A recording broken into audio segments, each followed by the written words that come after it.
Everyone, and welcome to the decks of the weekend. In front of me, I have an Amalia deck, and yeah, Amalia got banned in Pioneer, but as you might know, it's illegal. It's legal in Modern, and this deck that I have in front of me won a very large event in the Nordic Master.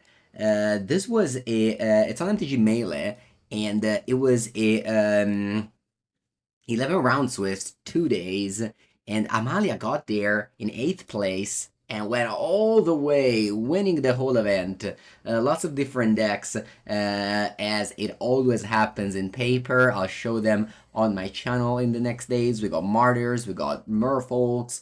I'm not gonna show Ruby Storm, but we also got that.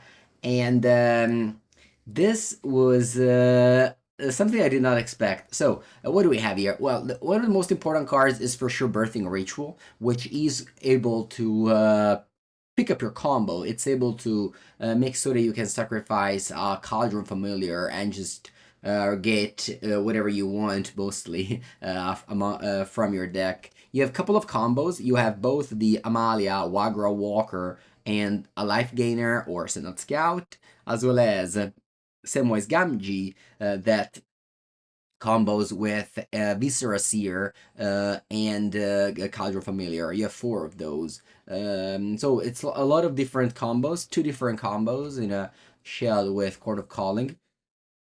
There's also Give the Goose, which is a mana ramp, better than the Lightning Halfling because it makes the food to help Samwise Gamgee ability.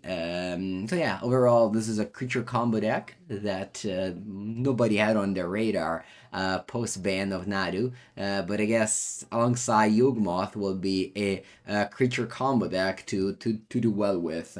Today on stream I played Yawgmoth. It will be up on the next days. The deck doesn't play Birthing Ritual anymore. Actually, that was going to be my my deck of the weekend before before Amalia won the Nordic Masters. Yawgmoth is now playing with Malevolent Rumble and Cauldron Familiar. Very good. So yeah, basically like Nadu was hovering all those other creature combo decks that are now viable again because they're powerful. Again, I'll hold my thoughts on Amalia, but being able to do being able to do 13-3-1 in 17 rounds is definitely no joke. So props to Thomas Monk for this achievement. Let's go over to another format that saw a ban, but that actually didn't change too much. Blue Black Scaminator.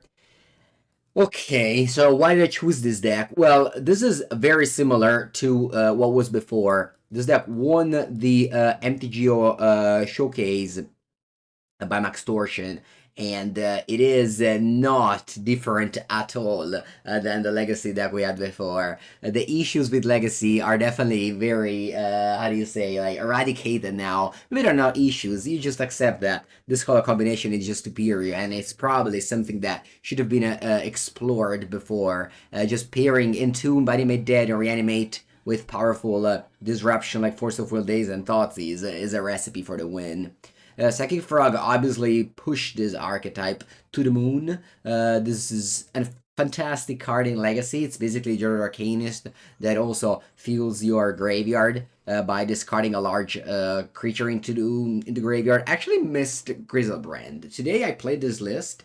And I recorded a video. I'll be up on the channel as always. And I miss Grizzlebrand. It's fine to say because like you often just so used to this too, but that like they can stop the ATB, or they can like kill your creature and it hasn't done too much value, whereas Grazer Brand draws 7 cards, attracts in this deck. I mean I drew 3. Maybe I was not lucky, but anyway, so this is a super powerful deck that will remain the superior blue I mean I was going to say fair, obviously it is not fair, the blue tempo deck.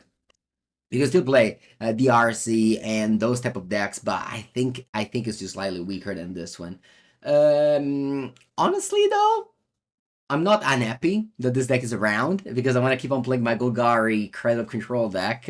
If you've never heard of that, I made a video with that deck too. And this deck is it's fine against this, 50-50 against this, but this deck keeps in check all the combo decks that are around. So I'm happy. I'm happy about that. I have the Four Season Legacy this weekend. I am very excited to play my Credit Controlling Legacy. Although I recognize that this deck is the best one, and I know that I'm not playing the best deck, just like I did that in Spain when I top 8 with that deck. So I recognize the possibility, although I want to embrace it. So yeah, this is the deck, by the way. But I guess you can check the video with this. We have Natural Order and Behemoth and such. All right, let's go now to the last format, the format of the people. I played Pauper this weekend instead of going to the Modern RCQ.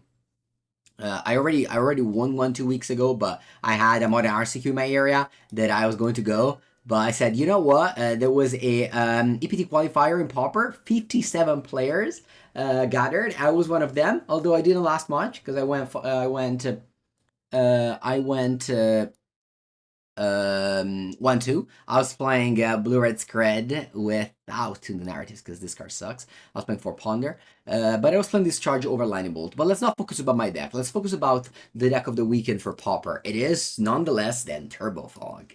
My good friend Davide Massacesi keeps on doing well with this deck. He top 8'd 2 of them, and then he just splits and leave. But I'm sure that he can go to distance with this deck. I've also made a video with this deck that you can check on the channel, of course. I make videos with mostly everything. But the goal of this deck, it is something that is very hard to do in normal formats.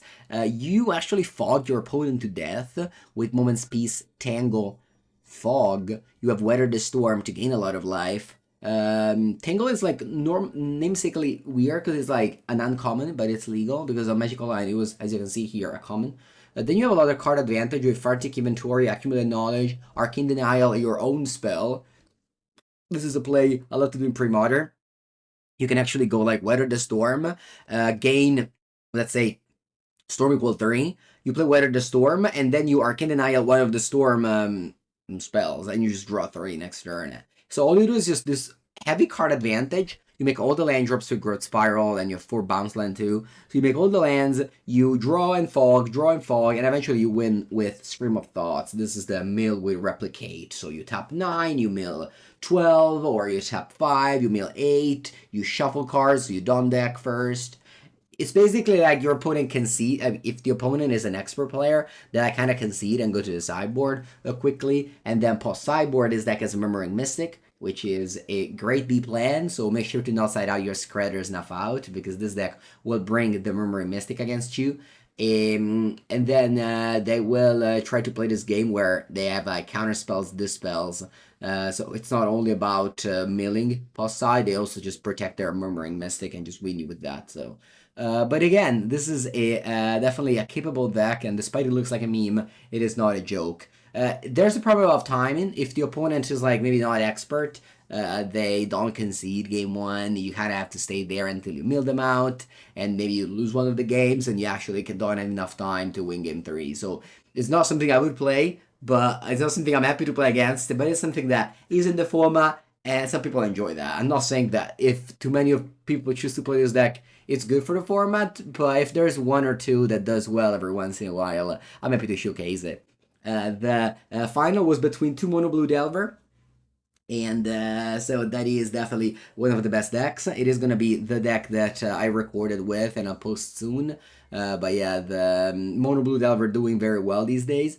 That's it. I think I've talked enough about Magic, as always. Thank you for watching. I will be going to Four Season this weekend. Friday, I'll be playing the team event with Pivo Terlollo. I'll be playing Vintage. Saturday, I'll play Pre-Modern, because I love to play the Pre-Modern main event, which is actually a side event. There's like 36 people. It's not too many, but I love to play Pre-Modern. And then on Sunday, I'll play the Legacy main event with over 200, 300 people. And in the meanwhile, on Saturday, there's also the ELM, the European Legacy Masters. Unfortunately, I didn't qualify for that event. I got very close, but I did not qualify, so I will be looking at the side, cheering for my countrymate. It's something very cool that I did in Europe, and I look forward to see more of that. And thank you for watching. I hope you have a great rest of the week. As always, on the channel, we'll feature a video a day plus a podcast here and there. So yeah, thank you for watching. Have a great rest of your week.